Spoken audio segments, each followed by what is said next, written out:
want somebody that you can read. I was gonna say, if you want to read it, don't. Left-handed, that should be enough said. Okay, it's 6:30. We're going to call the meeting to order. We have a quorum. So, Marianne. Attention, salute, pledge. I pledge allegiance to the flag of the United States of America and to the republic for which it stands, one nation, under God, indivisible, with liberty and justice for all. God, I thank you so much for this day. I thank you for the sunshine, and I thank you for our home here in Gatesville. And I just pray that you would be with us tonight as we make decisions. I pray that you would give us wisdom and that you would help us to think like you, Father. And I just ask that you would bless our district and bless those that are here tonight. In Jesus' name, amen. Amen. Student spotlight.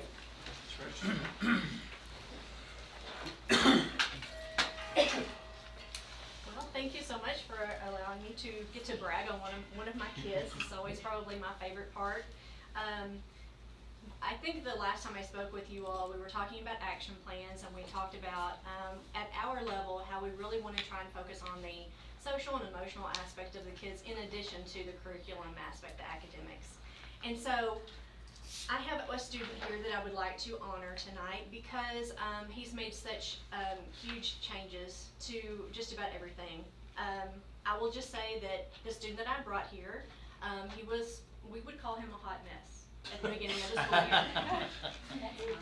And yes, and that is mild, but I mean, over the course of 10 weeks, he has really made such huge adjustments to his classroom expectations, how he behaves, and the choices that he makes. And Miss Wallace is here, and she was one who I had asked, just give me a little bit of information on Dominic. And so one of the things that she wrote was that, he is so persistent now. It used to be he was persistent in making bad choices and doing the things that were wrong. And now he's persistent in when he doesn't want to stop working in stations to go to the rug. So, I mean, we're talking about a full, 180. And those are the types of things that we're proud of his progress. We're proud of how he's adjusted being around other students and thinking about other kids before himself. And I cannot say enough. Dominique, come here, baby. Okay? We always say that we are small, but we are mighty. And he is making some really great choices, and we're just so proud of him. Making good choices now is something that's going to enable him to make so many better choices in his future. And so sometimes we always say, it's not always easy to do what is right. And he is on fire for learning right now. He is just being a great student and being a good friend. And so we just want to honor him tonight. We're so proud of everything that he's done. And I tell you what, we are just so excited to see what he's going to aspire to in his future. So our award, our primary pride award, goes to Dominique Ortega.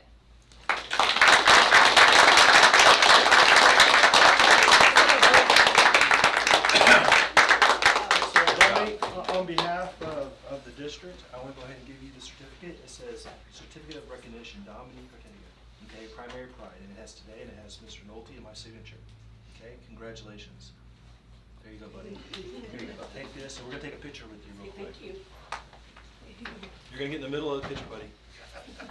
Can I get Miss Wallace up here too? Absolutely, absolutely. Here, baby. We're going to turn this way so that they can take a picture just like that, okay? I'm going to get down here with you. Okay? Hey, guys ready? Back up a little bit more. Okay, on the count of 3. 1, 2,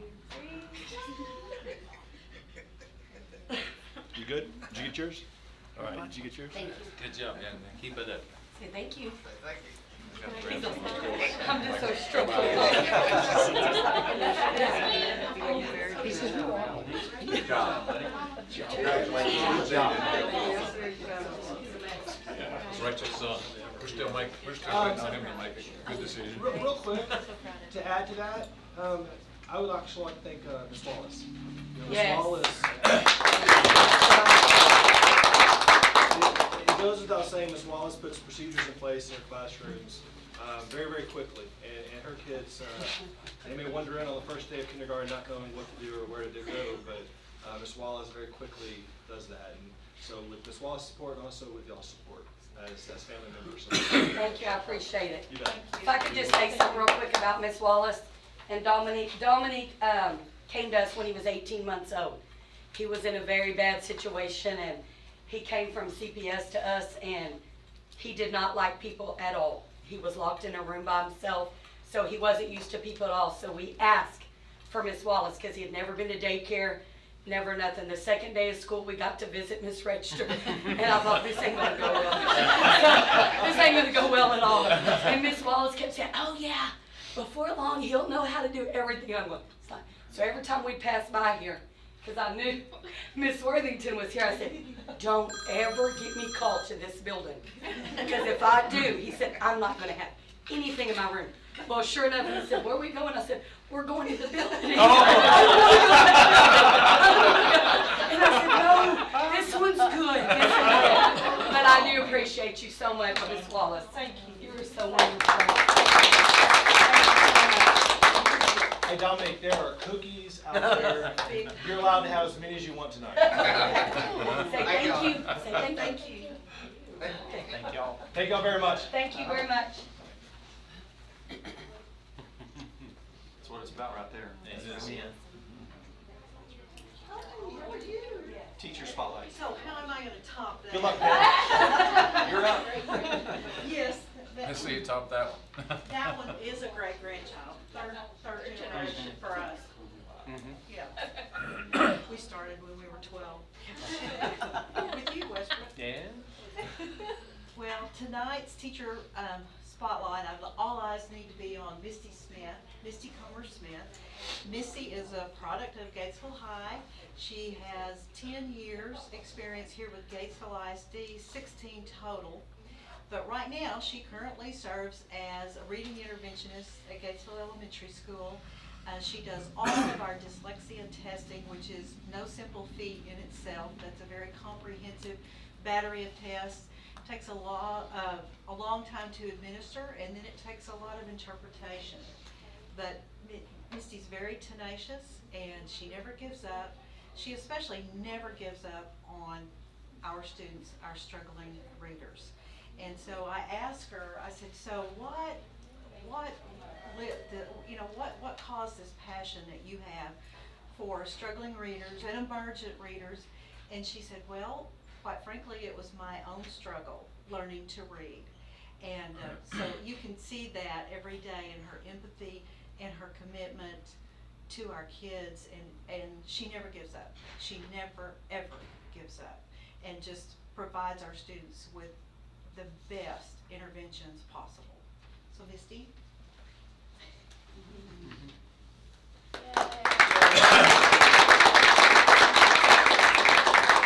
And sometimes she's a hot mess too.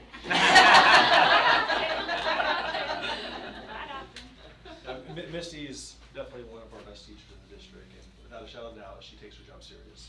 Very serious.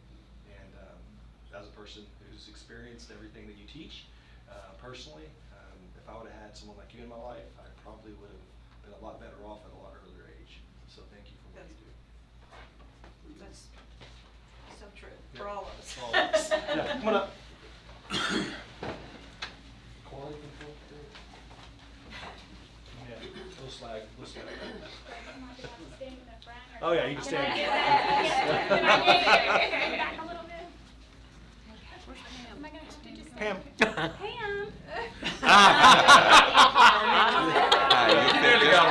You're close. Yeah, you're getting a cookie. Sneaking away. Okay, guys. Y'all forgive me. My coworker has my camera, so let's see here. On the count of 3. 1, 2, 3. I'm gonna come just a little closer. 1. Not too close. 2. It's a good angle. Thank y'all. Thank you. Thank you. Congratulations. You're awesome. Oh, I don't know about that. Thank you.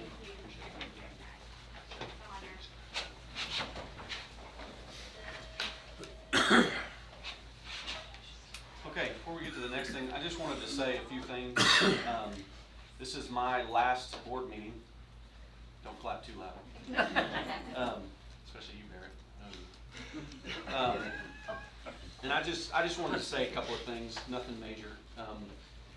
To Eric, I appreciate your leadership in the district. If I would have known 3.5 years ago what I know now, I would have voted for you then again. Appreciate your leadership and all that you do. To the rest of you guys, Barrett, and Daryl, and Shane, and Scott, and all you principals, I appreciate all that y'all do. Marcia as well, sorry. I appreciate all you guys do. My time on the board, I've come to really appreciate the hard work y'all do and the good things you do for our kids and our community. So I know over the last 1.5 years or so, it doesn't seem like there's people that appreciate what y'all do much, but I appreciate it. So thank you guys for all that you do, and wish you all the best. Wish you all the best. And Marcy, you're the glue that holds everything together. Absolutely. So thank you for all you do and have done for me. You've had to take care of me for 6 years, so I appreciate it. Appreciate all you do. Well, thank you. And the board members, it's been an honor to serve with you guys and all the board members I served with before. Appreciate them as well. So thank you guys. Thank you. And Joe, I made you a little something. Nice. Can I use it tonight? Sure, if you want. That's perfectly fine. So, I do various woodwork, and that's where I de-stress. And so I told some, I have one similar in my office with different species of wood. I've seen it. You envied it, that's right, that's right. And I told somebody in the cabinet, there, what's the significance of it's a mallet, or Thor's hammer, or whatever you want to call it. There's 7 or 8 pieces that make up this mallet. So if you count this one, there's 1, 2, 3, 4, 5, 6, because this is actually 2 pieces, and then two feather splitters. Okay, so there's 8 pieces that make up a mallet. And for us, working as a team of 8 is collectively has purpose. If you pull one of these pieces out or apart, it won't work. So Joe's role as a president is to ensure that this mallet is cohesive and this mallet is being used as one. So just from my own wood scraps to your new house on the lake. This is a token of my appreciation for you being a board member over the last year, president, and keeping the 8 pieces together. Don't criticize it if it's if it's off a little bit. No, that's good. Rob, if you heard me sawing this weekend, that's what I was sawing.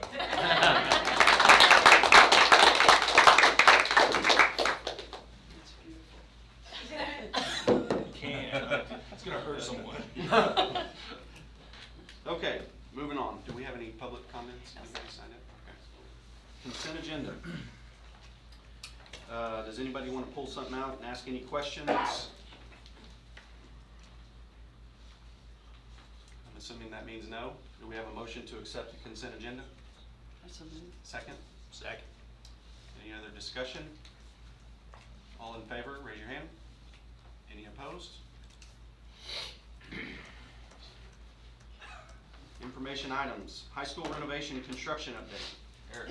All right, so guys, things are progressing very rapidly behind the scenes on the construction.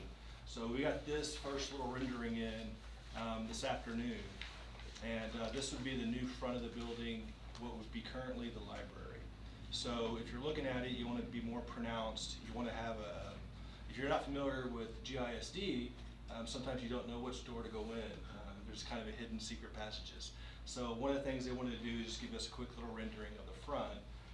And then, so that's just the canopy basically is what they're putting there. And then everything else is kind of the same, or is the same.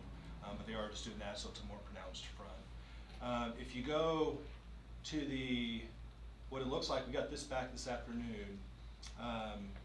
So if you're looking at, I'm trying to get just a tad smaller, guys, I apologize. Okay, so this was the existing technology building. Okay, and I gave you all, or here's a copy for you guys. If if you look at it, we kind of blocked this off into areas.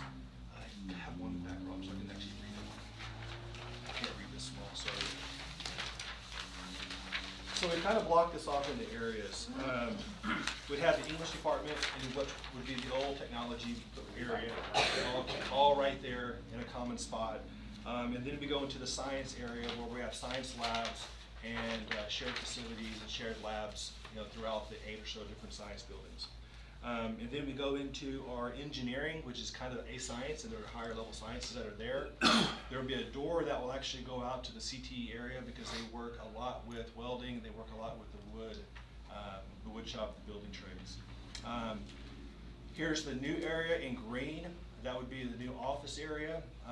We feel the reason we put it in green is we feel we can do this renovation. It's very similar to renovations that we've done in the past on a little bit larger scale, but it's the same concept in terms of basically putting up walls. And if we did that, we would definitely save some additional money from what they could do with that. And that's something I talked with Mary today. Coming down, here would be the library in this section right here. And then you'd have the cafeteria, and there would be a connection between the library and the cafeteria that you could open up and have one large kind of location there. The kitchen would be back here in the back, kind of towards the middle due east. Over here on this side would be your social studies and some of your other programs. Now, one thing that we've talked about today, and everything else would be existing, right? So we would turn this back into this one classroom right here. We would turn that back into a classroom because right now it's the front office. There's 2 walls in there, but it's a classroom. They would also close in this vestibule going from choir and having it actually enclosed inside the building from a safety perspective. That would be part of the fine arts area down here. If you've ever been to the back of our stage, maybe you can empathize with us, Mr. Westbrook. We really don't have a backstage. There's none. We have our back drop, and then there's about 1.5 feet behind it. So storage is, you can't store anything. So a solution to that is take the current one that actually has a garage right there, and that would be our backstage. That's where you'd have props. That's where you'd have things from a storage perspective. And then you move theater arts one down, and then you bring fine arts into this classroom right here that already has water. And we found out today, actually, it already has a kiln, a hood exhaust. So attaching the kiln from Karen Bear's classroom is an automatic hookup, which that is actually safer than what we have in there now. So that would be very, very feasible. The classroom counts, we went through them one by one today. They work. Here's something that we as a board need to contemplate as we go through here. These are kind of 4 flex spaces that we would have. If you notice, the rest of the the rest of the existing cafeteria is not being renovated. The reason being is if we're going down to bare bones, then that's something that could be a phase 2. As we grow, as we need different facilities, because we can capture all these other facilities here versus actually in here. Okay. She did at $250 a square foot. That's wholesale. That's everything. That's at the top end. If you remember her, she said the cafeteria is going to be a little bit more, but open spaces are going to be a little bit less. So she averaged at $250. We have a feeling that's going to be in at the 185 to 190 mark across the board. That which would get it below that 11 million that we would need. So the pricing is not coming from the Masonic. No, this is just plugged in numbers from WRA. But from a safety perspective, there would be a gate right here. So the only entrance would be right here throughout the day, and then everything else would be exit-only doors based on ADA. This would be blocked off. This would be a little outdoor eating area that kids could come in here. They could eat outside as well with an awning. There would be an 8-foot privacy fence there, so you couldn't actually see in, but it would expand our space for the cafeteria and our space for the library to have a little outdoor area there. This would be kind of what is the existing courtyard right here. So this is the truly rough first draft of what this would look like. Same thing with this picture. This may or may not be exactly what it looks like in the future, but at least we have to have a starting point. So when we start meeting with teachers in a couple of weeks, or this Friday, we can actually have a starting point. So thoughts? What about the road to go around the? So ITV? we're actually having some really good dialogue right now. I need to get with actually the city on this, because this is actually a private road. So what we're thinking, again, in order to save a little bit of money, we currently have a parking lot here. There's only 28 feet from here to the retention pond. We need 25 feet to have a road. So we have an option. We can either reroute the retention pond, which that's going to be difficult, or you don't have a driveway right here. Then your extra parking lot would be right here in this area. So you would have, all this would be parking and turnaround space for the fire truck. There'd be a hydrant back here, a hydrant here, and then there'd be a hydrant that's already existing on this side over here. So a lot of school districts, high schools have one way in, one way out. If there was a, heaven forbid, a fire, they could actually access it from any of the roads to get actually there. So right now, we're gonna have to meet with the city and say, okay, what does this look like? And is this absolutely necessary to have a road right here in order to connect these two parking lots? Because it would be shut 99% of the time. Because this is the issue that we're trying to solve, is having kids zoom through here. So we would actually have a barricade that you see in a lot of places. That would be a swing arm to open it up if we needed to open it up for any reason. So that's one thing we're trying to get answered right now. And so that would be an additional cost though? It'd actually take money away. Because right now, it's on the books to do that. Oh, okay. So by not having that, you would reduce it some.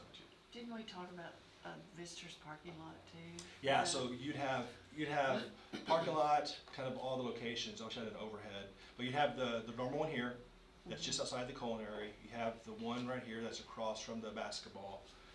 You have this one that is right here. There's actually two of them right here. We would add one on this side, the south side of the technology building, that would back up to the stadium like the other one would. For the band, and as far as generalized parking.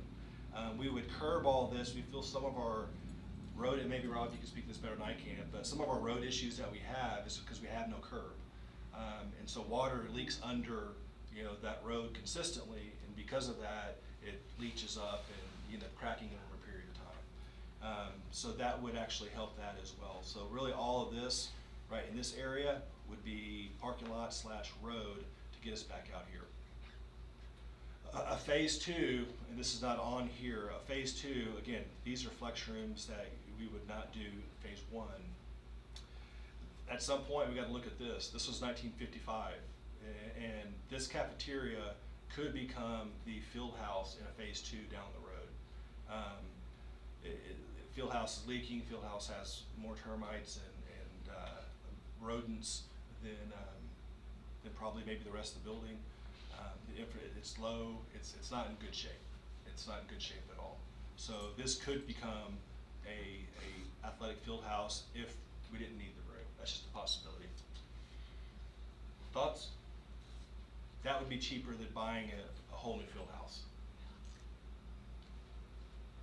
And you're still gonna have to walk across the street to go to the weight room and go to the trainers or something like that. We had talked about, I know at one time, because of the access to water and gas, et cetera, renovating that cafeteria into science labs. Why did they change there? I'm just curious. No, great question. Science labs have changed over the years. Sure. It used to, everyone had a Bunsen burner and everybody had all of that. And what we're hearing is they can have portable propane tanks that are just as effective and a lot more economical versus an inlet that you're having to check consistently over the time. But one of the things we're asking teachers this Friday is what specifically are their needs. Classrooms need to be set up or to be future ready and not just putting them in there just because that's all we can afford. So if we have to phase it, we have to phase it. But I'm comfortable right now moving forward. Again, Masonic has not been in this conversation. This is just the architect's renderings to this point. So we'll start narrowing the scope now, going from concept to really putting a pen to paper and starting to bid some of this stuff out. I wanted to catch y'all up on that. Zonic's they gotta earn their money, because the price is high. Yes, it is. Yes, it is. Any other questions you guys have? The road that you're talking about in the back is a parking lot access. It's not actually a through traffic type road. Well, we have two, right? So you have a parking lot that currently sits right here. Right. And then you have a road that comes through here. Right. And it goes this way, Exactly. around this side right here. So what we're doing is, regardless, we're cutting off that road because we're connecting this building, the technology building, to the main building for security reasons. And roads cars zooming by at 30 miles an hour at all times during the day.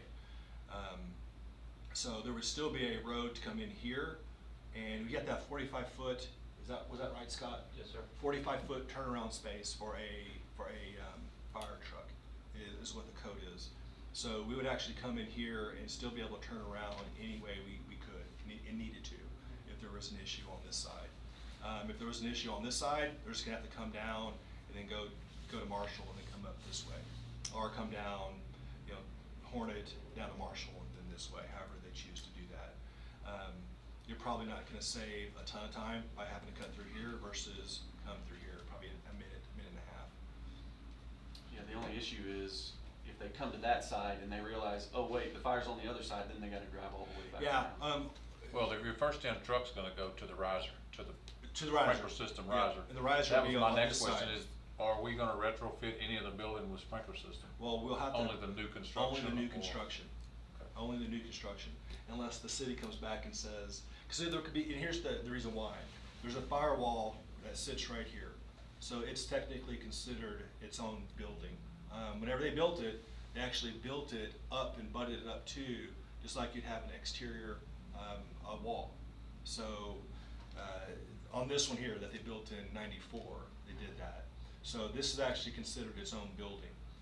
So when you're looking at a fire extinguisher, you'd look at this existing building in yellow, in orange, that we'd actually have to place with fire, which would help. And then they also said it would be wise to make the pipes large enough if you ever did want to expand it down that hallway, that it's easily expandable. This also hallway right here, if you've noticed, if you've ever gone out to CTE, there's a tree right here, but this is exposed. We would close that up, and that would be an actual true hallway at that point. But this gets every person that is either administrative or supportive, including the nurses, in one location, versus now where they're spread out throughout the entire building, and it's not ideal for anybody. And then over here we have foreign language, and we have math on this side over here. So everybody's kind of compartmentalized in terms of, like, the math team would be here, the science team, all those different areas with significant enough teachers to do that. I'll keep you in the loop. I'm going to update you every month. And if we have to have special board meetings for deeper conversations, that's not a problem, at all. We can do that as well. During the construction phase, everything in orange is that's all new construction though. There's nothing there currently, or there's gonna be things demoed to make room for that? Yeah, so you have, if you remember, I don't have it with me, but it goes here and then here, right? So it's like an L shape, actually a U shape, because it comes back here as well. They're talking about renovating this area and this area, and then using this area first, right here, would be hopefully done by the start of next year. Well, they have to tear that down, they don't. Yes, they'd have to tear all this down, including this phase back here.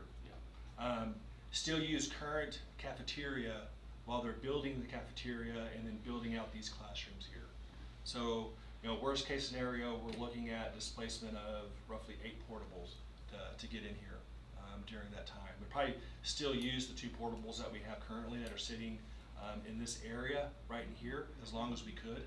We have to make them safe naturally for people not to get hurt, but portables are, I'm not a fan of them, because you're bringing them in and you're just throwing money. They become permanent. They become permanent in a lot of places. But I would definitely advise the board to lease versus buy portables. It holds our hand to ensure that we're gonna get rid of them after we're done with them. But I thought it was a good start. It conceptualizes and gets it going at least in the right direction for us. If you're gonna visit with the teachers, maybe visit with the front office too to make sure they have everything they need. Absolutely, yeah. Oh, I've already taken this over to them. Okay. And, cause I did this part earlier, just kind of where we thought everybody could be. We gave it to them and they all had input very quickly on that one. That's good. Anybody else? Okay. Thank you, Eric. No problem. You're up again, backpack program. So, I think one of the great things the district does in support, in conjunction with the Methodist Church and with the Boys and Girls Club, is provide backpacks. I was asked to put this on the agenda by one of the board members, actually 2 of the board members, and I think the district does a good part. I think there was some confusion this year, but the district has and will always support the backpack program. It's something that we feel is beneficial for our students. It gets filled on Fridays. We have currently 30 to 40 backpacks that we fill that go home with kids. Typically it's your younger kids. The older kids do not have as much, don't have as much interest in taking them home with them. It's just one of those things that older kids choose not to do. So for us, I really wanted to understand the backpack program and how we benefited from it. So John, I'm gonna give it to you to say what questions do you want answered? I just wanted to make, my whole thing was, if we had grant and donation funds coming in, and I think you answered that in that PowerPoint in here, just that they were being utilized for the intent that people. Absolutely. And my other concern was, I was informed by more than one source, I'll say, that the word got out that was a dead account, and my concern was, so we have donated and grant funds sitting that people designated for a purpose, and I'm sure that was a misunderstanding. I'm willing to go there. It was. Yes. That they were going where people intended. I mean, that people don't give. I certainly don't give money lightly. I don't think probably any of you do either. And right. If I give it for its intended purpose, I intended to go there. Yeah. So here we went back and did an audit because that's what confused us. Was has it ever been drawn from this account? And it was an activity account, so it rolls, and it had rolled for years and years and years. There was 2 donations, roughly $2,000, Daryl, is that give or take, right? So I'm not gonna, on the penny, but roughly $2,000 had been in there for multiple years. That had never been from an expenditure standpoint. It had only been from a revenue standpoint. So there had never been anything taken out of it at all. And so whenever someone came up and said, hey, we need we need the dollars for $363.72, our first question is, why? And being fiscally, I think one of the main things that we do is we have to be fiscally responsible. And so we have to have an invoice. There wasn't really an invoice. It was just, we need this money. And then we went back and looked. It says right here that it was invoiced. Do we have a copy of it? Do we never get it? We asked. I mean, very clearly, it's got the date it was invoiced and the whole deal. Did you read it? Where? Up there. What page? Second column over on Same your screen thing. up there. But there was no heading on it. This was just a Excel sheet that was brought over from someone not from the Boys and Girls Club. So that was the confusion part. It said, can you just cut a check for this? And our first thing is, there has to be a reconciliation that goes, because for us to pay a church would be actually illegal because of separation of church to state. So we have to go directly to the Boys and Girls Club. And so the confusion for us was, and that's where the email comes into play, me to Julie saying, hey, I want to support this, we're going to support this. We just have to figure out how it's going to flow, because there's never been a deduction. And then all of a sudden, after X number of years, we're asked, for a deduction. Because we had never, ever paid a penny from the district to the Boys and Girls Club outside a $1,000 donation that we do per year for facilities and just for a general donation that we do. So, and you can see that in the email from Julie, that Julie even acknowledges we've never, ever paid them. The district has never paid them.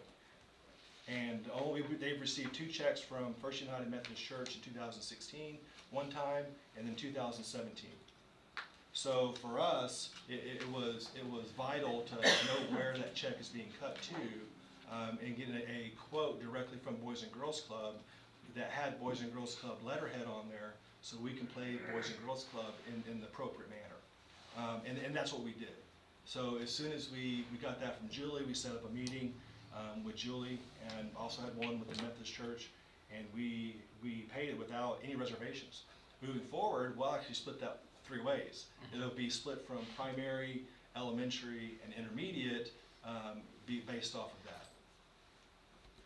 So it wasn't the school's intent to ever stop the program. We have to understand when someone walks in and says, I need a check for this amount of money, we need to understand the ebb and flow of where it's coming from and where it's going to.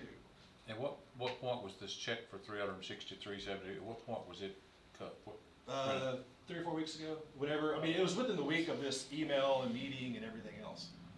Wasn't the day the lady came in and confronted you that she needed a check? That wasn't Julie though. I mean, Same day? probably a couple days after that, because we got the invoice. Yeah. I think it was a couple days. Yeah. So we got. Did you take the check up there? Scott didn't? No, Scott didn't. Nick did. Oh, Nick did. That's right. So I know it was resolved by about a month ago, and there was some lead time back from that. Yeah. I'm just trying to remember time frame from. Well, from people that were the talking moment to. that we actually received the first request, it took a couple days to get all parties on the same page, as it should, right? We shouldn't just cut checks to cut checks. Absolutely.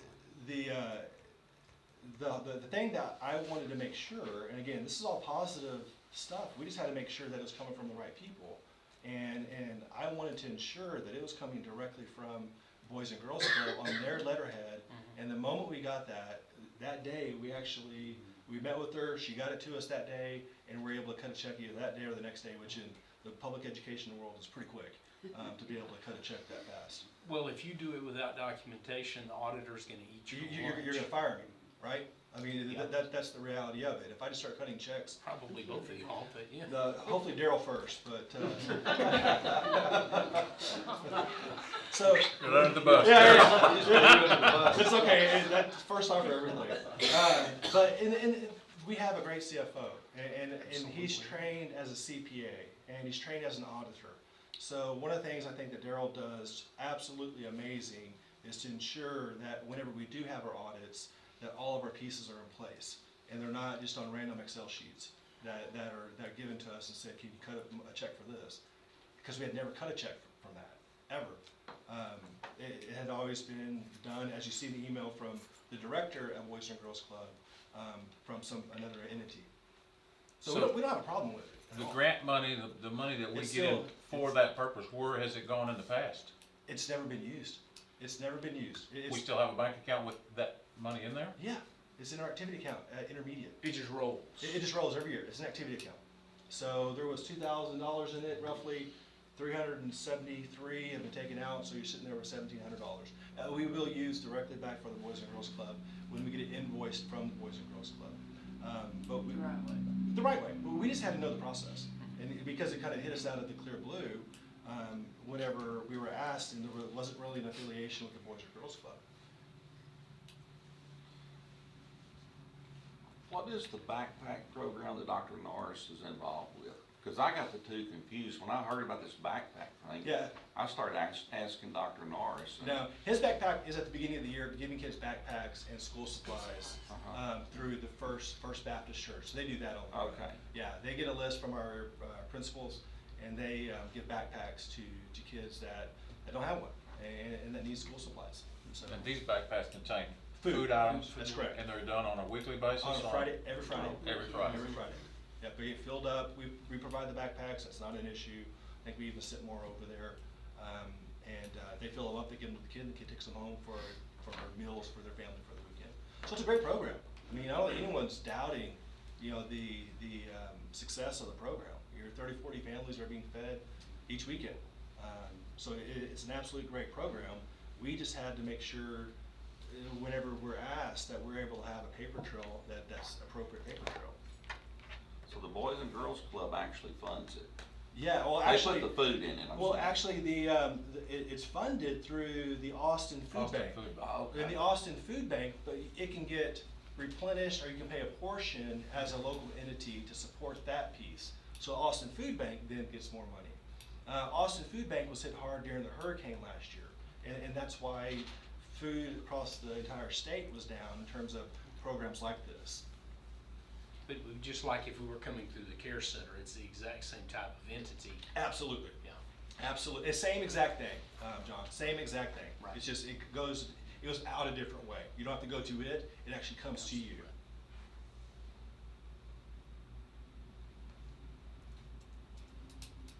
Okay. Any other questions, comments?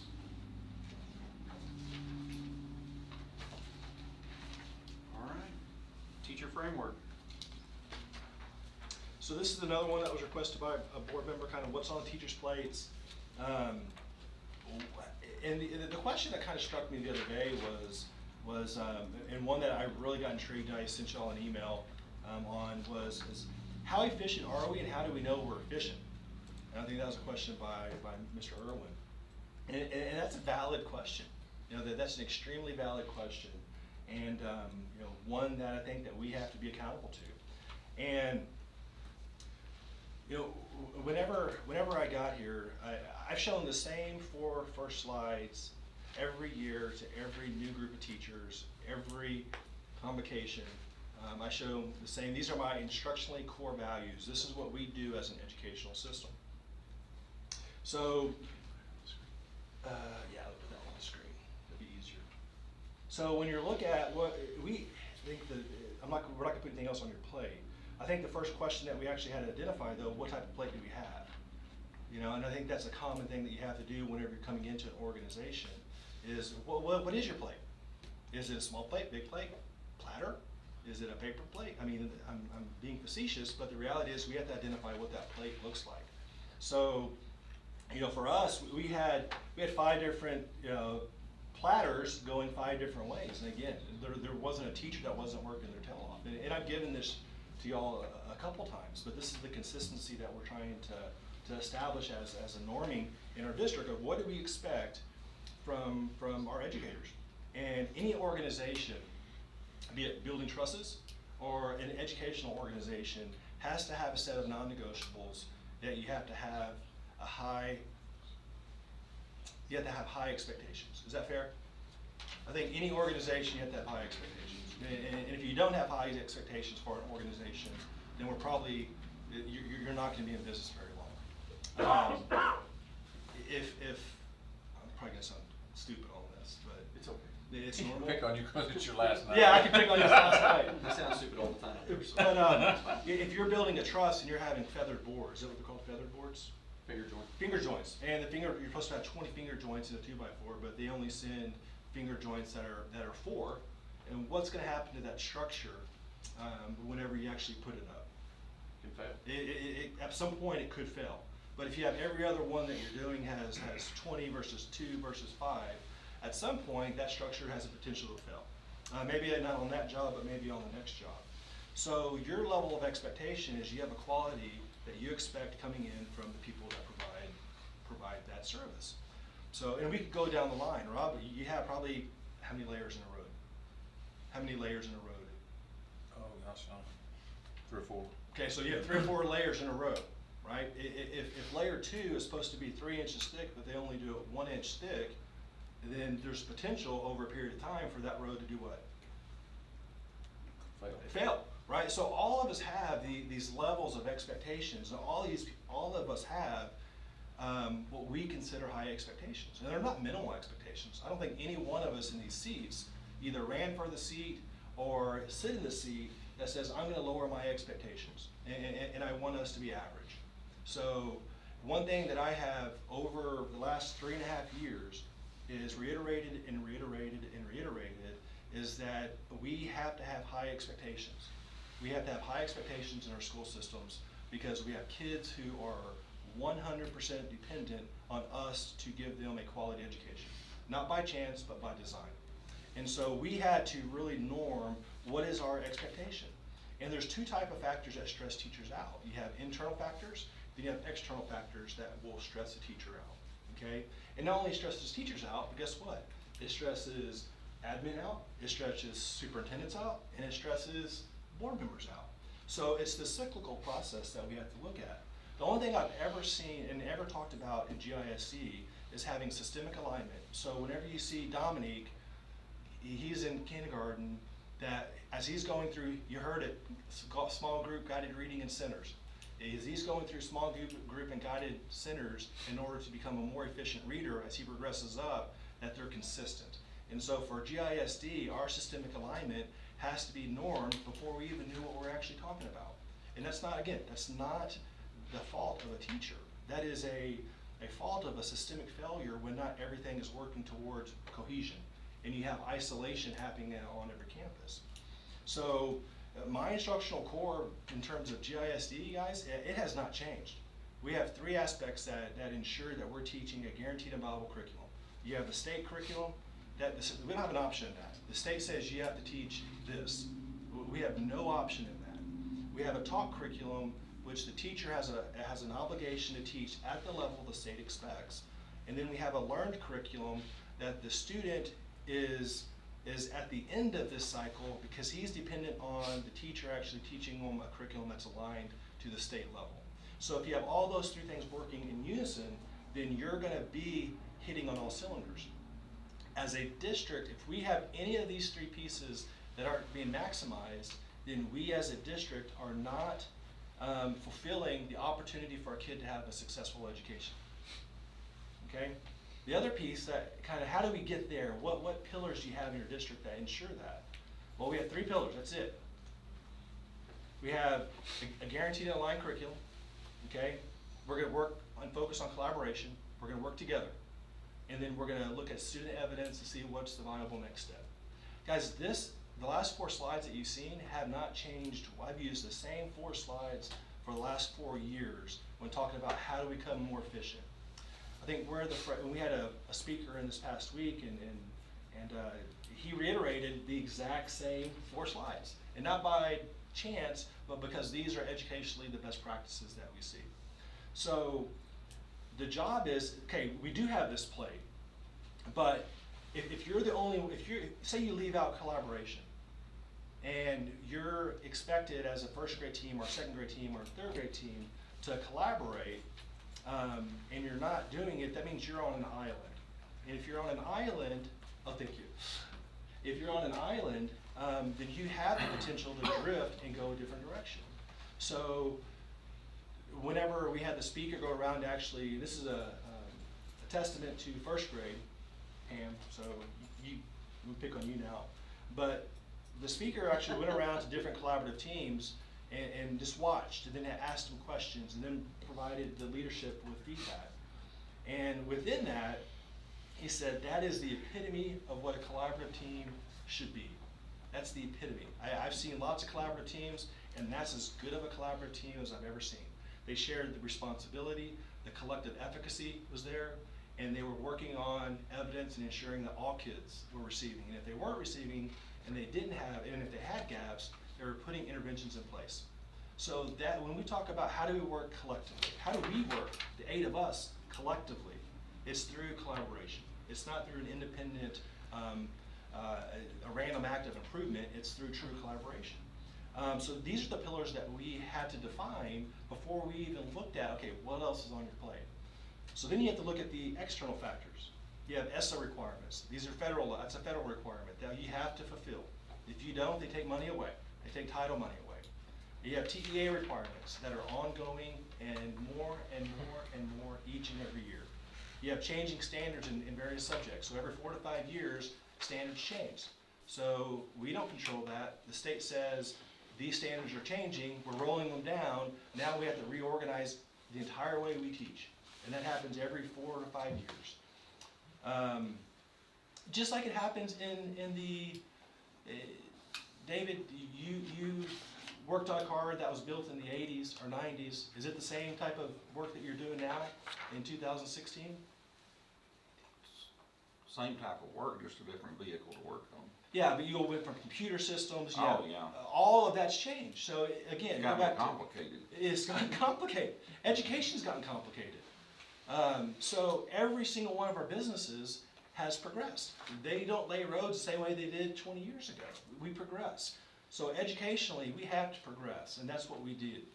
But changing special ed, guys, this one here, if you ask a teacher what takes up the majority of a teacher's time, they're going to tell you the paperwork associated, and Pam, sorry, but they're going to tell you Pam didn't do this, the state has done this. Special education, the amount of the work they have to do just for one kid to prep for one meeting, one ARD, or one 504. It's immense. It is immense. We don't have a choice in that. If we don't do it, it's a federal violation of a law, and not a recommendation. It is a violation of the law if we don't follow through on SPED. And y'all that have been on the board and served on the board, whenever you have due process hearings in special education, they will cost you thousands and thousands of dollars in order to ensure that you're doing everything right legally for each child. Accountability systems change. They change every year. So the teacher feels that change. Improvement required state requirements. So if you're on a list, it's going to make you feel inundated, just inundated with either people on top of you or work that you have to do. Growing parent dissatisfaction. Parents used to be very, very supportive. We have parents now that maybe aren't as supportive, and they blame the school for issues that they could, I said maybe, being politically correct. But there is growing parent dissatisfaction, and that frustrates teachers. Lack of state and federal dollars to meet the diverse needs of today's learner. You know, they keep taking money away versus actually giving us more money to support the kids. A new teacher appraisal system. This one hit us 2 years ago, and it's a humdinger. Going from what we used to call PDOS to T-TEST and T-PEST for administration is much more difficult now than it used to be. The upfront hours. So have we asked teachers to do more? Absolutely, we have. Unfortunately, external impacts are just as much of an issue as internal impacts. So those balance between what you require, what you don't require, how much and we try to de-emphasize a lot of these. We try to. We had one this year, what was it, Barrett? SLOS, which is student learning objectives that you have to try to predict kids, and that was, if you did it right, probably a multi-hour, multi-day process. We did it all in about 20 minutes because we wanted to de-emphasize at least that piece. John, you didn't hear that. So, Didn't hear a thing. because if you had a good collaborative team, you're doing it anyway. You're doing it anyway. It's superfluous. Absolutely, absolutely. It's compliance. So that is, I empathize for teachers because as they have work, that doesn't mean that the work doesn't filter up. The work filters up to every single level, including my own, and to you guys. There's more requirements on your board hours now. Marcia and I were just talking about that today than there used to be. And so the state, I'm not trying to push the buck down the road. We try to stay consistent in what we do as an educational system from an instructional standpoint. All those external impacts that do drive teacher morale, they do stink. So how do you balance that? That's the thing that we are always trying to figure out is how do you balance these requirements that are legally binding requirements to what we know is good quality instruction.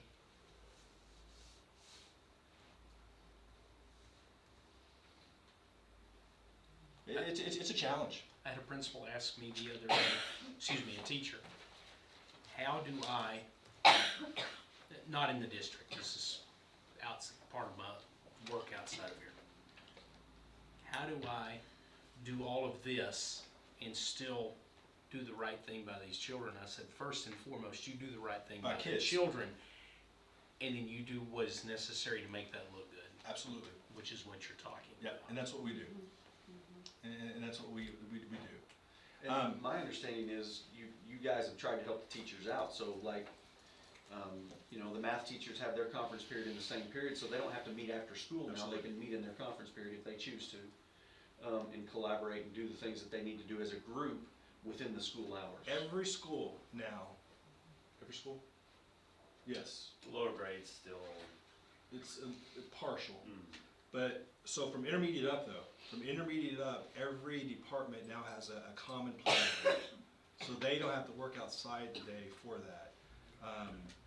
You know, we're always looking for ways to ensure that we're being the most efficient that we can. And some of it's elected. We ask teachers, the state just released a formative assessment that we gave them the option. Do you want to do this or do you not? And what did they say? Yes, we want to do it. So it's not like we shoved it down the throat. We said, okay, this is going to provide you some really good information and feedback. Do you want to go ahead and do this test?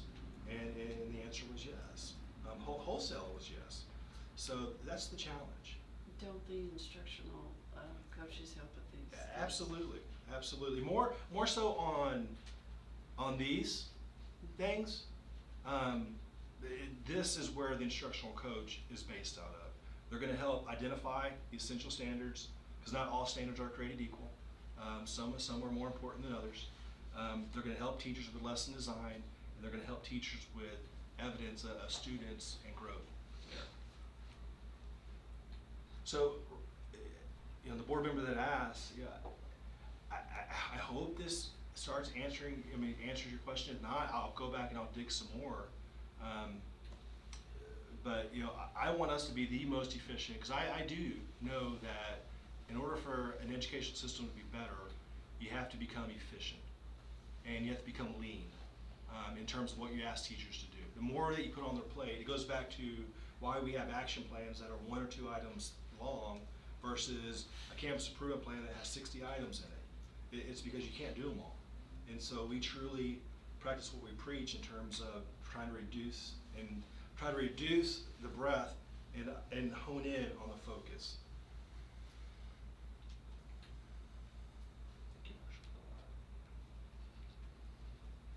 I'm not done yet. I was just going to kind of move and transition to the efficiency part of it. So the other piece that we were asked to look into, and it was a great question. How efficient are we? It is hard to relegate and quantify efficiency. So I think I did it hopefully from a multi-tiered approach to it. And again, I want to open it up to dialogue and questions, because anytime you ask me to do some sort of research on something, I'm going to do it to the best of my ability. And at that point, we can have dialogue. And if you need some additional questions, I'll go back out and I'll continue looking until we satisfy everything. So on efficiency, you know, one of the things that I've heard this not through you guys, but just through general public, well, we've lost all of our kids. Well, if you go back to 2004, which is on this right side over here, I know I did it backwards. I am dyslexic, so that's my reason. I have built-in excuses when I do something backwards. So if you go back from 2004 to work your way to 2017, you do see that we fluctuated from year to year, but for the most part, there's been an upward trajectory. So, you know, I do want this information out publicly, because when you hear, you know, we've lost, you know, from I guess the height here, which was right at 2,900 kids on snapshot day. So that's on October 31st. This is where we were in 2013, but right now we're sitting there right at where we were like the year before. So this does fluctuate. If you go back even more years, you'll see that the enrollment was actually lower. The second one is our demographics have changed, guys.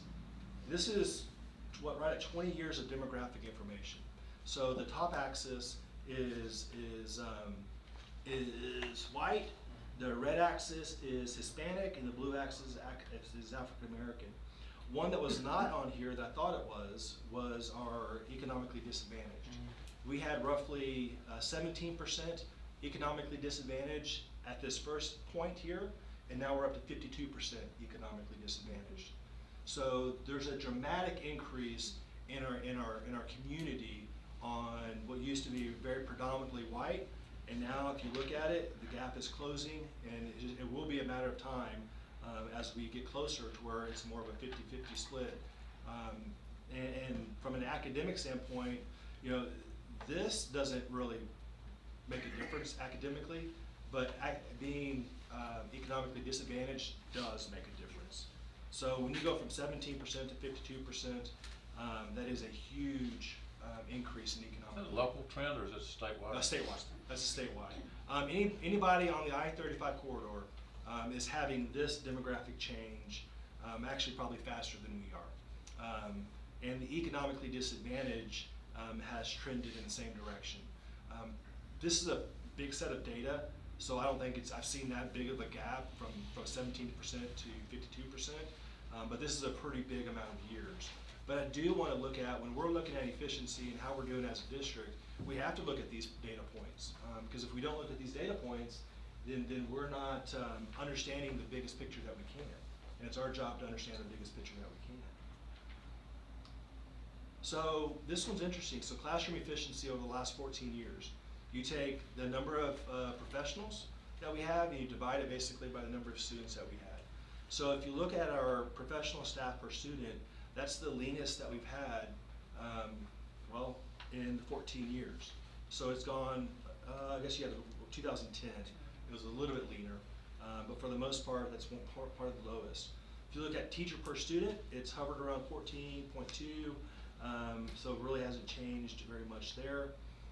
If you look at total staff per student, it stayed pretty consistent, but has not been inflated over the last 4 years. And I guess that's my point defending myself, is that it has not been inflated over the last 4 years. The next one, which I have heard publicly, is that the budgets have increased dramatically. Well, you can't look at apples and oranges from 2010 to 2019, right? You have to look at inflation. You have to care about inflation if you're going to look at this.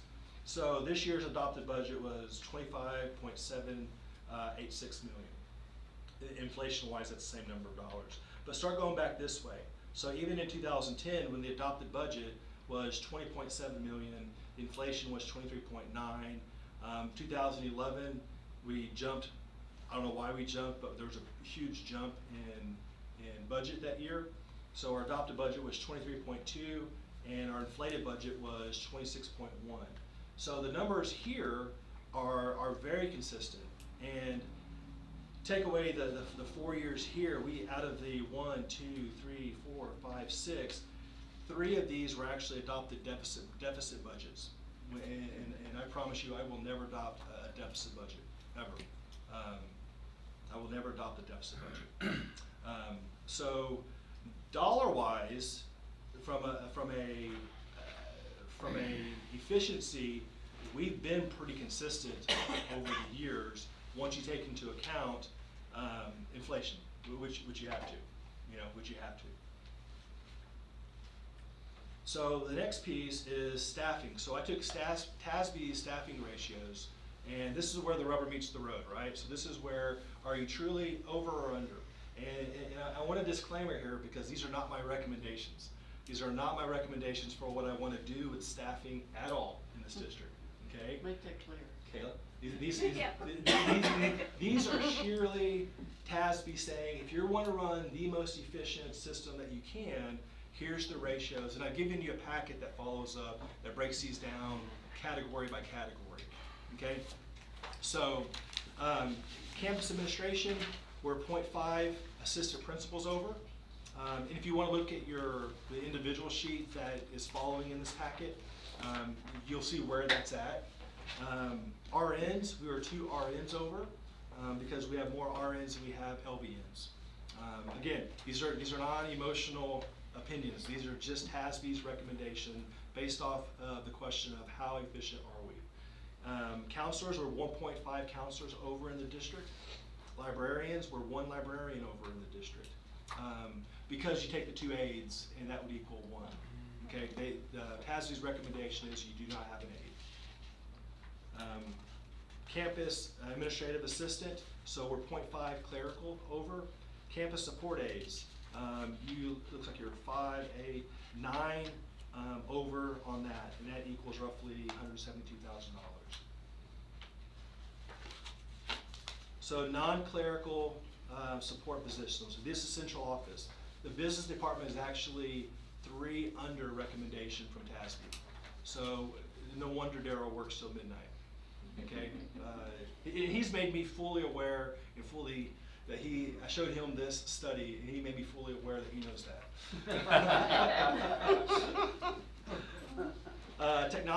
Technology is actually 2 under recommendation. Currently we have 5. Their recommendation for a district our size would be 7. Special education, we're 1 assessment person over. Central office administration, out of everybody, we're 0.67 over. Off the record, I've always said that's Scott, and he just nods and agrees. So Scott, that's that's you, buddy. 0.67, you're done. Well, at least a third of them's legit. Yeah, a third of them's legit. So in total, central office administration, and there's the formula on the sheets that you can see. We're 0.67 over. Custodial, we're 11.47 custodial positions over recommendation from TASB at $195,000. So, would you go into a little more in depth on that? What do the dollars represent? That 11.47 people, they make $200,000 between them? Is that what that's saying? Yes, that if you were to cut 11.47 people, then it would be a $195,000 surplus or additional revenue. Okay.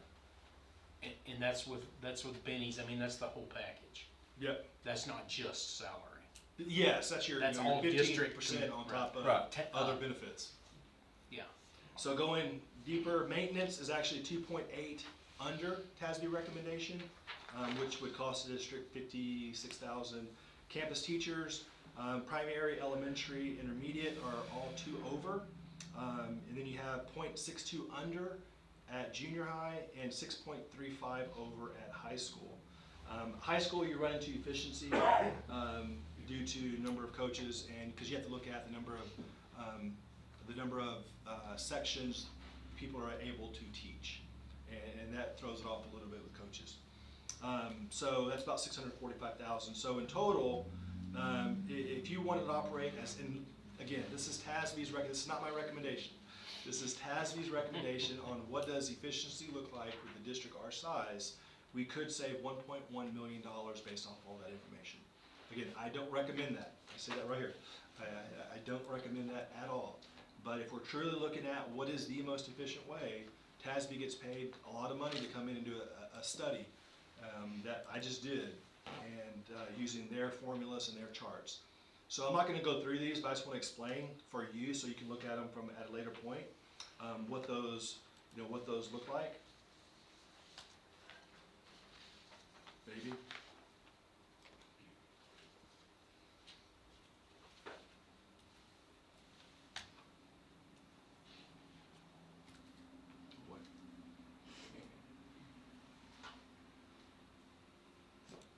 There we go.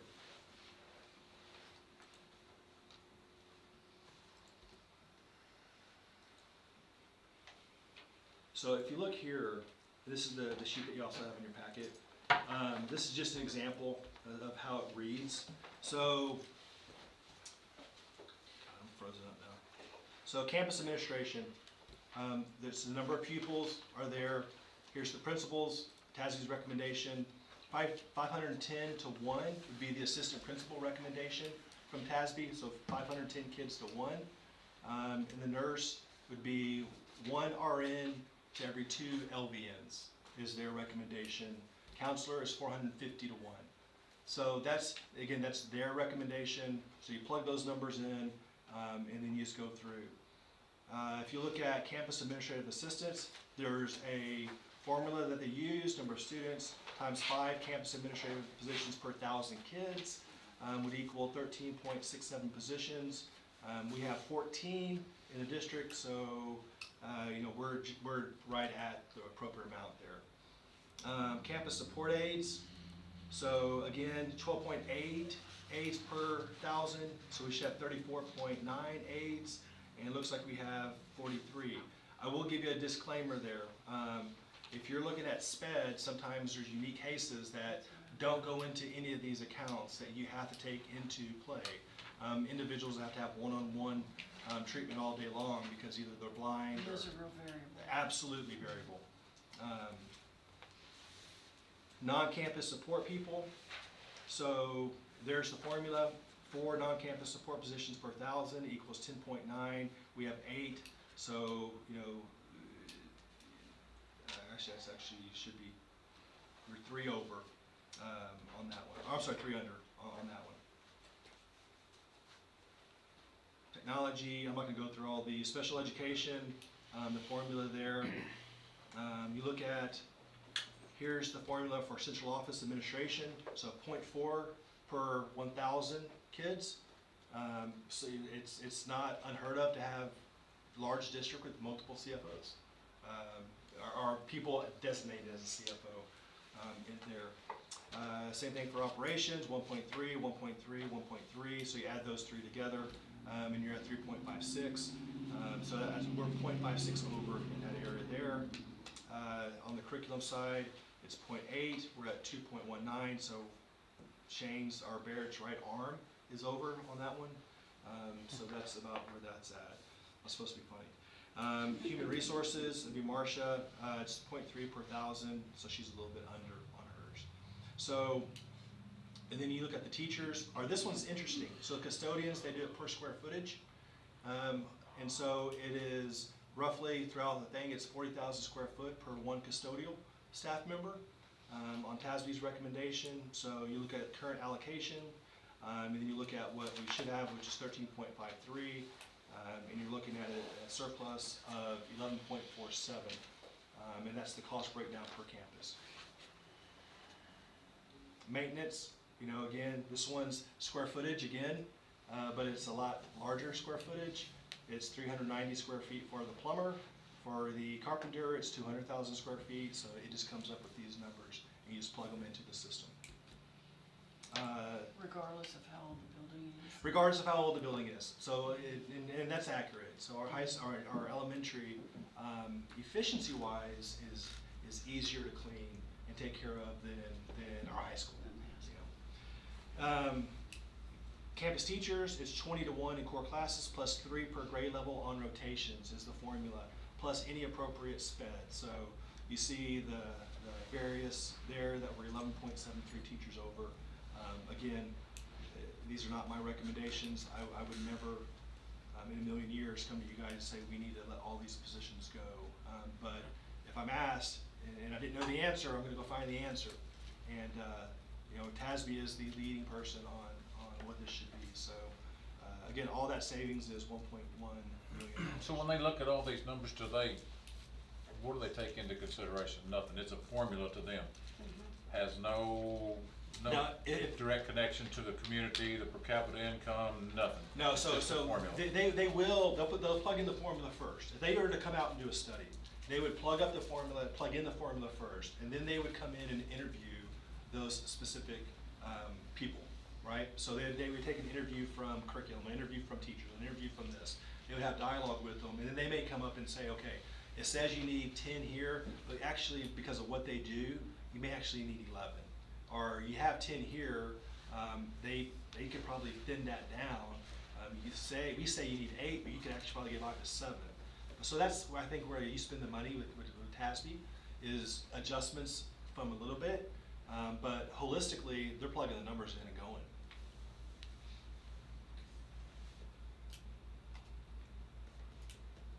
That's all I got.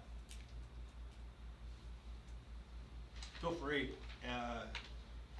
Email me, call me if you want any additional information on this. You guys got any other questions or comments on it?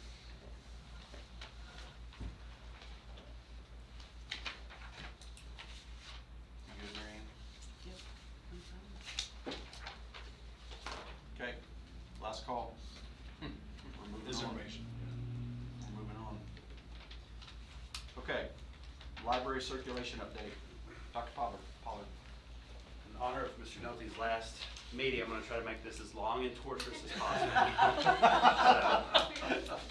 Now, this first item is a quick and a good one. Every once in a while, we come across some really good news, and you guys oftentimes hear the hard stuff. We want to share some good news with you. So the librarian cohort's kind of an unsung group of heroes. They don't get a lot of limelight. I'm glad Miss Preston is here, longtime librarian here in the district, and she likes the limelight, so we'll get her to come up. No, she's not. So, did you see the look on her?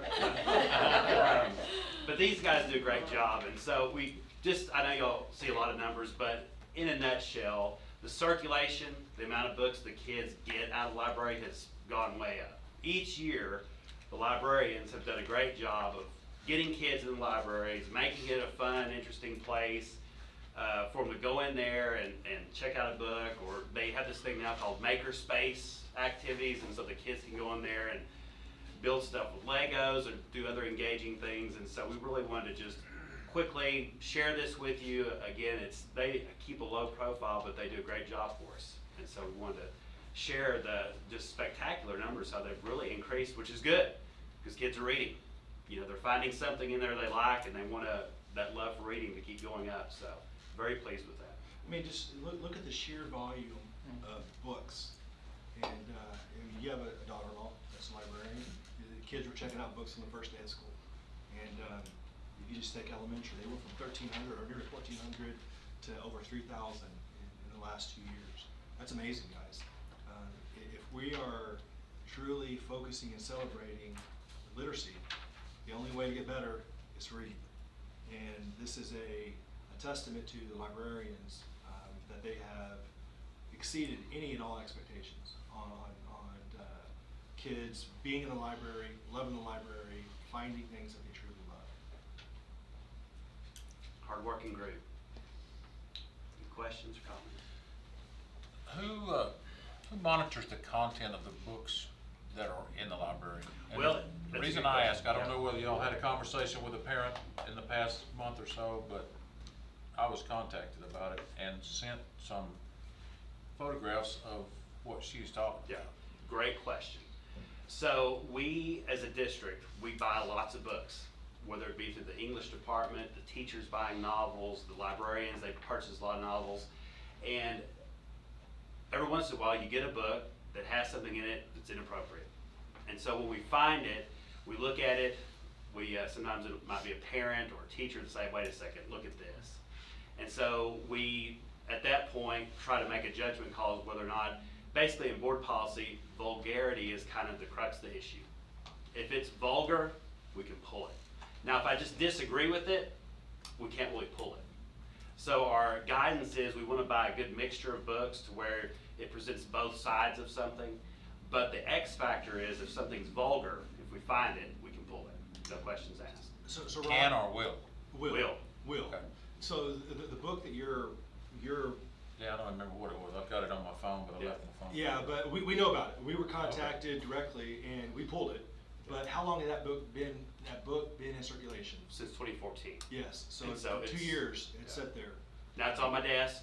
He Never reads took it daily. I read it daily. I don't believe I'd have told that, Dr. Cole. I don't believe I'd have told that. Rob, it's got Just Bob- after reading the few little pages, I don't believe I'd have said Well, that. it's got Fabio on the cover. It's a good book. I've enjoyed it. So. But it's kind of, You didn't say that. it's like, what's unfortunate about it is it's kind of like music and TV.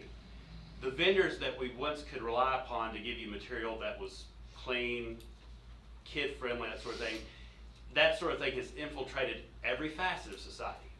And so what we once could rely upon buying in bulk, now we have to, I try to read as many of these novels as I can, but there's so many hundreds of titles, it's humanly impossible. So we try to look at synopses, sometimes these are award-winning books. The ones that are sometimes nasty win more awards than any of the other books. And you think, oh, that's gonna be a good book, and you get it, you're like, well, this is inappropriate. And so when we do it, we have no qualms. I quickly pulled it and never seen the light of day. Okay. So when you say vulgarity, are you talking about like just language, or are you talking about It's a maybe mixture of sexually things. explicit, or? It's a mixture of things. It could be profanity, it could be references to a lot of drug use, sexual activity, that sort of thing. And so There's where we have leeway. We have the ability to censor that piece. And the one that we're talking about, it needed to be pulled. It needed to be pulled. But it's one of those things where don't be surprised if you hear about another book being found or something. That's just that material has changed over the years. It is more risque than what it once was, all of it. And so we try to, a healthy balancing act between something that the kids will find interesting, but it's still appropriate. Is the supplier notified or asked questions about that book? What we or- have found is that there's also not, because I tried to, if there's like a rating system, but there's no clear, concise rating system between all the vendors. Like, they don't all, like Scholastic and all of them, they don't adhere to like one big, like movies, like this is PG-13 or this is rated R. They have some things here and there, but it's kind of hit or miss. And so it might be a vague thing like, well, this might be suitable for 13 on up, and you read it and you think, my gosh, I wouldn't let my, 18, 19-year-old read that, much less a 13-year-old. And so it's, But for instance, that particular book, do we know where it came from? I can find the publisher, yeah. But we don't know I at have not this time. called them and said, Okay. hey, this is. That was my question. I just, if, I could, I doubt they would do anything about it. They'd probably just say, well, why'd you buy it? Well, we didn't know, why did they sell it to a school district? That's a good point. Part of that goes back to that community standard thing Yeah. also. Yeah. May fly in Austin. That's true. Sorry, Austin, I did say that. I don't know. That's pretty rough. You should say it again. I've driven truck stops for 10 years and that's pretty rough. That's right. Okay, that's my, You're- You're walking a real thin line there when you start First doing Amendment, that. because it's what we, in our board policy, I think it's EF, legal and local. There's a First Amendment right, I can't wholesale go in there and start pulling books and say, well, I don't like that, I can't do that. It has to be, and typically it's really, we've met kind of as a little group too, that we all agree this is vulgar. The vulgarity is the X factor. It can't be, well, that's not conservative enough to my liking, or that's not liberal enough, you can't do that. It's gotta be something more clear cut. So, it's a tough balancing act. And the parents have to be involved as well.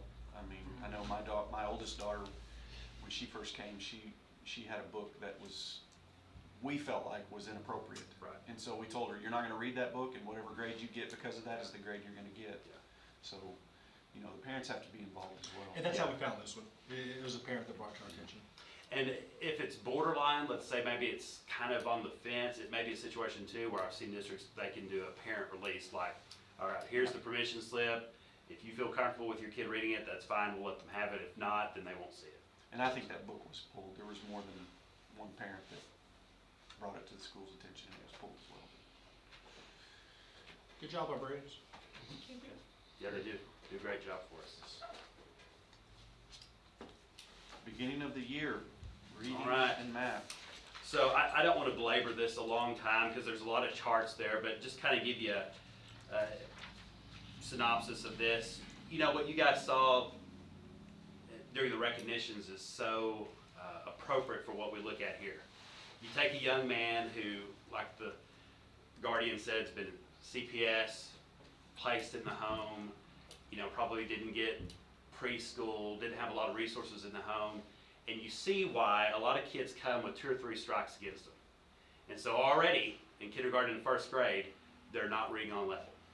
And it's a gap that persists and lingers, as you can see in those graphs, for years.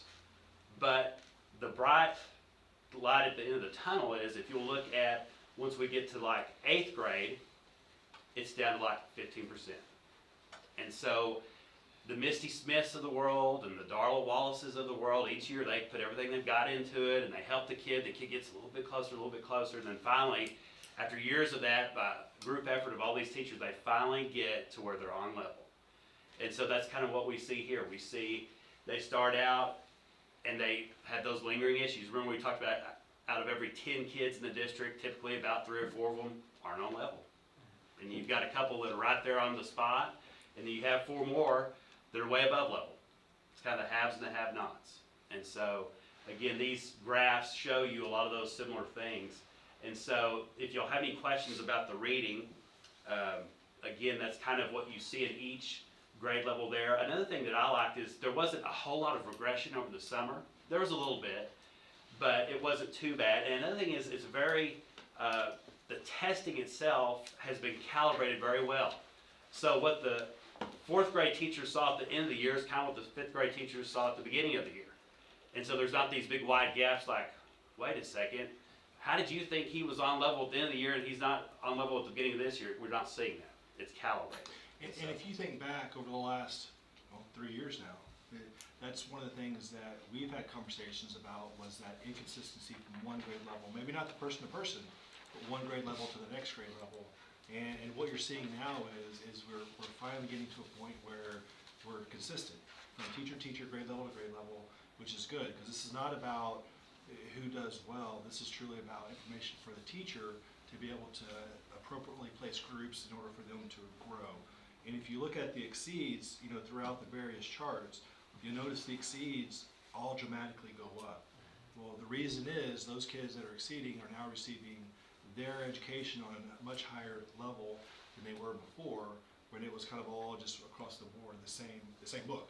But now the books are so varied that this kid that's here is now getting a book that's here, and you see evidence of them actually growing exponentially. Eric, if you scroll down to the last of the reading there, I really want that 7th to 8th grade, you can finally see, scroll down just a little bit more, that they look at that at the below level there. We've closed the gap. It just takes time. It takes a lot of effort by those teachers, and it just takes time. Do you remember this group? First year, 67% were not reading on level at the end of fifth grade. 67%. That chart will haunt me for the rest of my life. But the reason we don't give up, and the reason we stay consistently aligned to what we feel is the best educational practice, is for this chart right here. That 67% of those kids were not reading on level, and now you have kids that are far and away. We only got 15 left, and the rest of them are either exceeds or it's amazing, guys. That is absolutely amazing. That's why we come to work. These kids have a chance. And the good thing is, by the end of the 8th grade, if there's still 4 or 5 kids that are below level, we know who they are going into high school, and we don't let them just fall through the cracks. We put them into special reading programs there. So it's not like we washed our hands of them and say, well, best of luck. I hope you pick it up eventually if we keep tracking them. So very proud of the reading. These statistics come from report card grades. Where are they gathered? No, good question. They do the BAS testing, so they do it every year, beginning of year, middle of year, end of year. And so it's a special reading test that the teachers give all the kids. So that's the reading. We've paid a lot of attention to the math, and so I have to brag on some teachers. Last Tuesday night, when it was pouring down rain, cats and dogs, we had 5 of our teachers go over to Region 12 and present to other teachers from Waco. And so I wrote down the names here. It's Holly Rodriguez, Mary Tipton, Kara Coons, Tamla Erie, and Casey Melton. Drove over there in the pouring, driving rain and participated with those Waco teachers. They had a little presentation booth that they showed those teachers, and got some good reception from those other ones. So Gatesville's representing us, well over there in Waco. So we're proud of those teachers doing that. So again, this is the math side of it. And the math side, we have, I think, better percentages of kids that have a grasp of numeracy, number sense, things like that. It's not such a stark percentage of kids that are struggling. And so we can't rest on our laurels, though. We have to keep working with them. But you can see those are bigger percentages of kids that are either right on average or above average. So very pleased with that. As we scroll down, you'll keep seeing the gray and the gold take up the lion's share of the pie chart. That's a good thing. Now in 3rd grade, they start taking that E-star, M-star test, which is algebraic thinking. And again, it breaks it down into 3 different categories. And we watch the kids in blue. We want to make sure those are the ones that test says, on algebraic thinking, you better watch it. They might need a little extra help. And so those kids get interventions, extra tutoring, things like that. So as you keep scrolling, the E-star, M-star goes all the way through 8th grade. So again, we're watching the blue area there to make sure that those kids are getting what they need. The gray, we kind of are right on par, and then the orange are kind of in the middle. If you look here, 7th grade, you're probably thinking, why are there so many in blue? That's only about 100 kids in 7th grade, because the kids that are taking the pre-algebra, the advanced, they get lumped in under the 8th grade. And so if you can see here, that's about 100 students that are in just the regular 7th grade math. So if you look at it in that respect, they're doing okay. But look at 8th grade. If you factor in all the advanced 7th grade plus all 8th grade, look at there's only 12% that are needing some help. So by the time, again, it's kind of like with the reading. By the time they finally get to 8th, 9th grade, they finally have algebraic thinking pretty much down pat. So, a lot of effort by the teachers. Any questions on those? Joe, I tried to go as long as I could. You did well. Thank you. Thank you. Oh, board training. Have to read this whole thing. All of it. All of it. Unfortunately. Okay. Board president introduction of announcement. I don't know if I'm supposed to read the title. Go ahead. You said all. Just I'm don't mess reading up. all. What are they gonna do, take your title away? Yeah, really picking it off the board. Under State Board of Education rule, completing required continuing education each year of service is a basic obligation and expectation of any sitting board member. This information will be reflected in the board minutes as Tier 1, Tier 2, Tier 3, and Tier 4 training and will be made available to the public. As board president, I am required to announce the name of each member who as of that member's anniversary of election or appointment to the board has completed the required continuing education, has exceeded the required continuing education, and is deficient in meeting the required continuing education. There are 4 tiers of categories of board member continuing education. Tier 1, local district orientation, basic legal orientation, and legal update training. Tier 2, team building training with all board members and the superintendent. Tier 3, annual continuing education, and Tier 4, evaluating student academic performance. To the extent applicable to board members under the legal requirements for the 4 tiers, I will announce the completion of or deficiency as to required training. For members who still have time remaining to complete required training, I will announce those board members who have scheduled timely training and those who have not yet scheduled the training. At the conclusion of this announcement, I will announce any board members' training in excess of the continuing education requirements. Tier 1 and legal update training. Local district orientation training. The following first-year board members have completed the Tier 1 local district orientation session: Rob Irwin, David Fincher, and John Westbrook. Basic orientation legal training. The following first-year board members have completed the Tier 1 basic orientation training regarding the Texas Education Code and relevant legal obligations: Rob Irwin, David Fincher, and John Westbrook. Legal update training. The following board members have completed the Tier 1 legal update to the Texas Education Code and relevant legal developments after the most recent legislative session: Michelle Edwards, Rob Irwin, David Fincher, Cheyenne Kaiser, Marianne Lieb, Joe Nolte, and John Westbrook. Tier 2 team building training. The following board members have completed the required team building training: Michelle Edwards, Rob Irwin, David Fincher, Cheyenne Kaiser, Marianne Lieb, Joe Nolte, and John Westbrook. Tier 3 annual continuing education. The following board members have completed the Tier 3 annual continuing education requirements: Michelle Edwards, Rob Irwin, David Fincher, Cheyenne Kaiser, Marianne Lieb, and John Westbrook. The following board member is deficient in meeting the Tier 3 annual continuing education requirements: Joe Nolte. This member still has time to complete required training, but has not yet scheduled the training. Tier 4 evaluating student academic performance training. The following board members have completed the required training for Tier 4 training on the evaluating student academic performance: Michelle Edwards, Rob Irwin, David Fincher, Cheyenne Kaiser, Marianne Lee, Joe Nolte, and John Westbrook. Exceeding required continuing education. Board member Michelle Edwards exceeded the required amount of required continuing education training by 1.5 additional hours. Board member Rob Irwin exceeded the required amount of required continuing education training by 2.75 additional hours. Board member David Fincher exceeded the required amount of required continuing education training by 1.75 additional hours. Board member Cheyenne Kaiser exceeded the required amount of required continuing education training by 4.5 additional hours. There's always one. Don't hurt your arm. Board member Marianne Lee exceeded the required amount of required continuing education training by 2 additional hours. Board member John Westbrook exceeded the required amount of required continuing education training by 2.75 additional hours. Good job, guys. Thanks. Can I donate to you?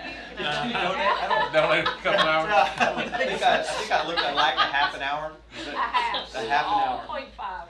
I'm not gonna get it, guys. I don't know what to tell you. I'm gonna be deficient. I'd like to make a motion that you strike Joe with that hammer. And write him off the book. Okay, we done with that? No, you have one more. Dissemination of framework for governance leadership. Should we read this one too? No. Just You sign just it. basically do what? No, all you're doing is signing that what you did was. Basically, you hand this out each year, the board meeting, or when new board members come on. It's basically, you just You're have to affirming let them know that. that we did everything. I affirm, I hereby affirm. Is that information? Yep. Okay, request to convey property to the city of Gatesville. Yep, so, you know, every once in a while, we'll get a property that has been taken over by the city. Let me get to it real quick. The legal ID is 112572. It's off St. Louis Street. It is exactly 2006 St. Louis. If you look at it from a couple different maps, the value currently on it is $3,000. Has not been on the tax roll for a long time. They're gonna look to demolish it, and then try to get it back on the tax roll through a public auction. So there's the house currently as it stands, or kind of stands. It'd be my recommendation to deed this over to the city in order for them to get it back on the tax roll. Which will help us. Which will help us, because right now we're getting nothing from it. Make a motion. I'll make the motion. David makes a motion, we got a second? Cheyenne, any questions or comments? All in favor, raise your hand. Any opposed? Motion passes, so I'll sign this.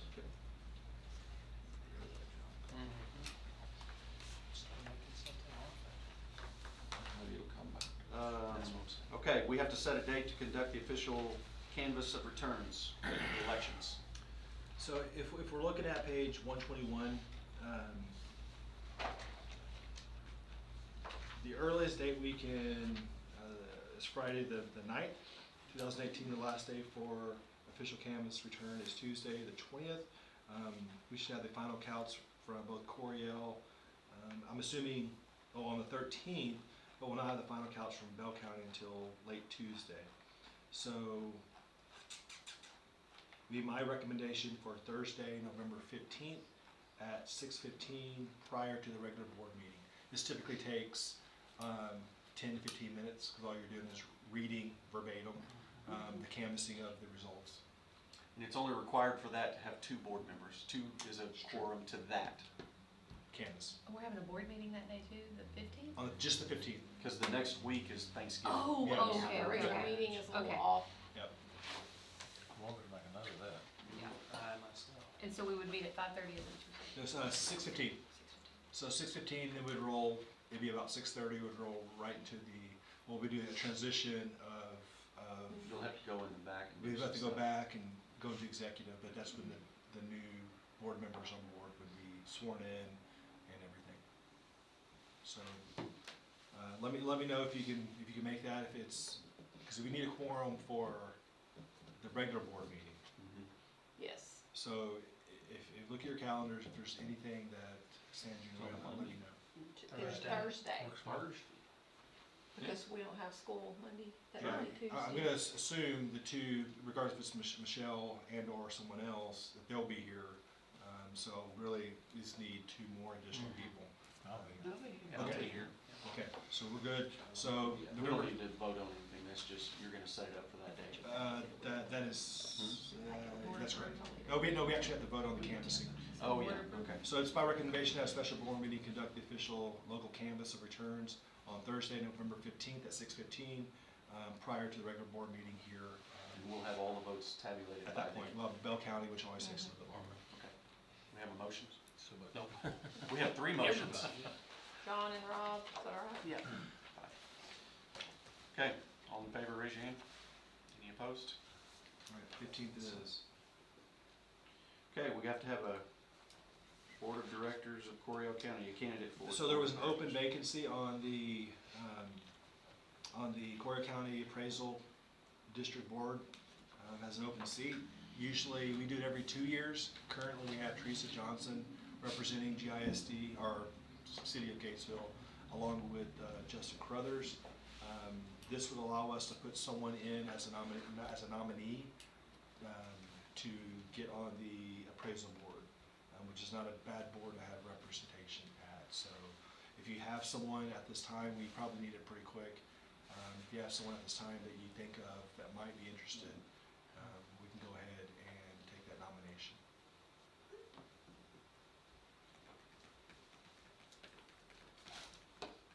We don't have to, but it's always good to have someone else representing, and they're gonna go against other entities that are doing the same thing that we're doing tonight, to be voted in. Anybody know somebody that wants to do that? It's kind of like a committee meeting at a church. If they're not here, you just put them on it. That narrows it down. Yeah.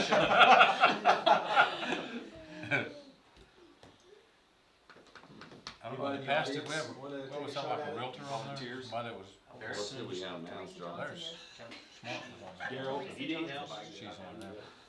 Daryl? He's up here till midnight anyway. What else? You nominated. I didn't know, I can't nominate anyone, y'all have to. So we need to nominate Daryl, is that what you're saying? Marcy's saying that probably wouldn't be Let's best. go back to addressing that full plate. Yeah, true. And he's 3 people down, if you remember right. So, again, we don't have to, you guys, it's just it came up. Does it have to be tonight? That's what's good, we're right now, Mara, 45 days from the date of their notice, which was the 27th. dated September 27th. So, yeah, if we're gonna put someone in, it's gotta be now, because the next board meeting is after 45 days. What happens if we don't nominate anybody? Somebody, Nothing. Another entity would, so another ISD or another city official would do it. And normally, if they have nominations, then they bring those people back, and For a each vote. entity gets to vote on the nominations for who they Yeah. want to pick. to- So we have the So that second may be most, we have the second most votes outside Cove. And so usually, we can place all of our votes into one person, is how it typically works. So there would be a good chance, but more likely Cove, I would assume, would also nominate someone. I think Mike Lamb was on this at one time, wasn't I think so. He resigned though, he was on it and then he got off. He didn't he? go Larry all the Smart was time. on there. Larry was on there?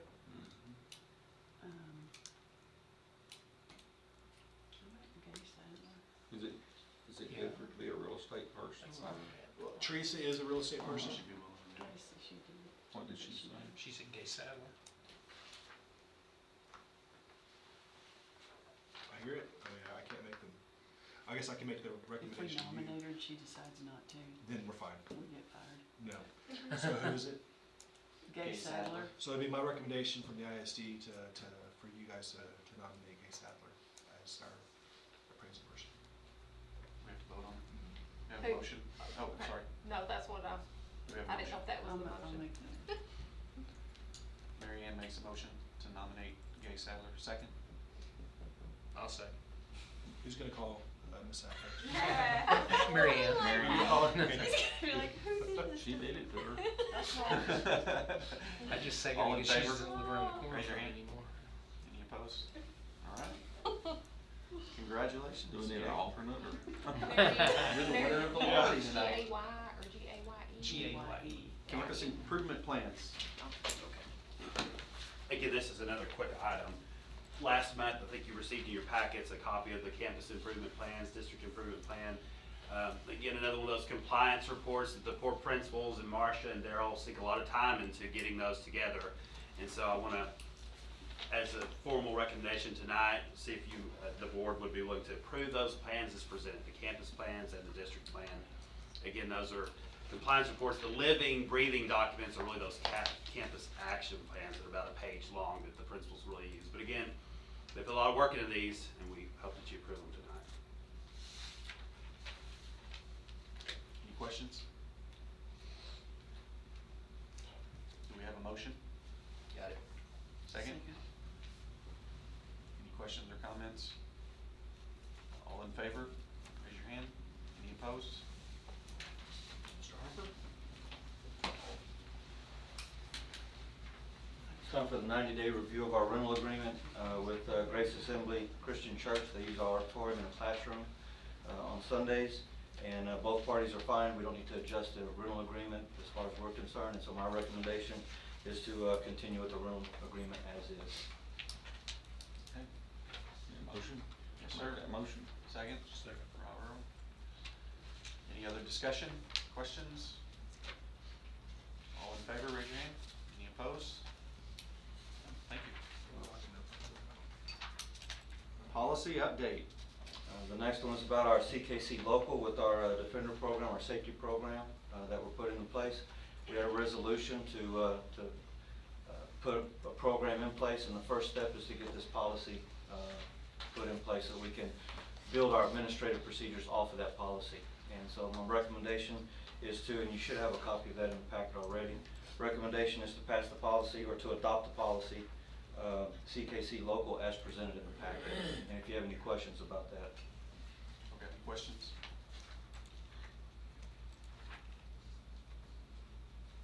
Okay, I'd like to make a motion we adopt it. The policy CKC. Is there a second? Any other questions or comments? All in favor, raise your hand. Any opposed? Okay, Thank you. thank you, Mr. Ross. Future business. We already did that. Board meeting is gonna be on November 15th. Okay, we're gonna go into executive session after a short break. 10 minutes? 10 minutes. It is 8:16. Everybody but Hartford. Question I missed. Why do we have one